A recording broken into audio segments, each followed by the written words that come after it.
በተዘረጋበት ቦታ ቁጭ ብለን ትምህርቱን እየተማርን ሳለን አይ የነፍሴ ነገር በቃት ለምንድነው ወደ ንስሐ ማልቀርቦ ስንል ዲያብሎስ ጆሮ ላይ መጥቶ ሹክ አይልም?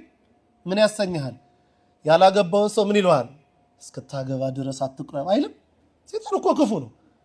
እንደው ስታገባ እንድትቆርብ ፈልጎ ይመስላል? አይደለም በፍጹም። ምን ያደርጋል?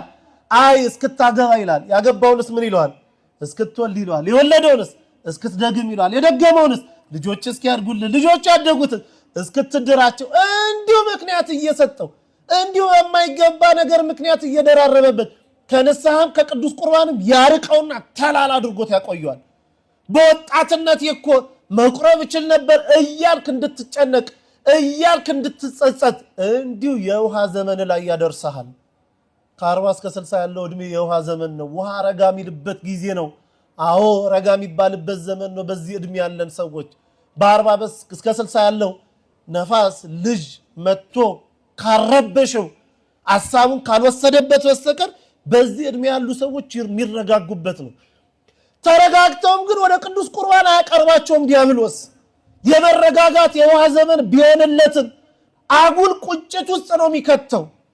እንደው በወጣትነት እንዲህ ባደረኩ እንዲህ በእሳትነት የዘመን እንዲህ ባደረኩ እያለ ዘመን እያስቆጠረ የአፈርነት እድሜው ላይ 60 እስከ 80 ደርሰዋል።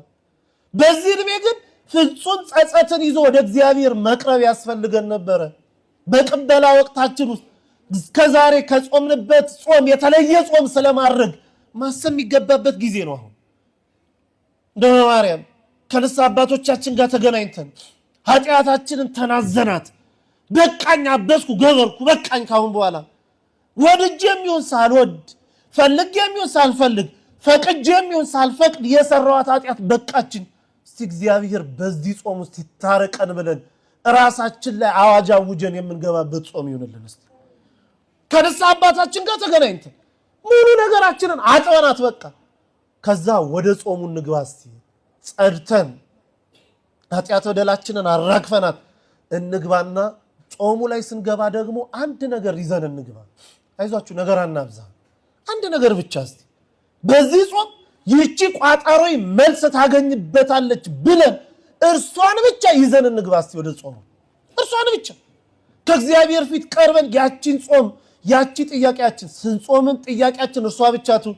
ኪዳን ስንቆም ቅዳሴም ስናስቀድስ የሰርክ ጉባኤም ስንገናኝ የጸሎት ሰዓታችን መሃልም ያቺን ጥያቄያችንን ደግመን እናሳስብበት። ከዛ እግዚአብሔር በትንሳኤው እስቲ ያቺን ቀጠሮ አይፍታት። እስቲ በትንሳኤው ብርሃን እኛም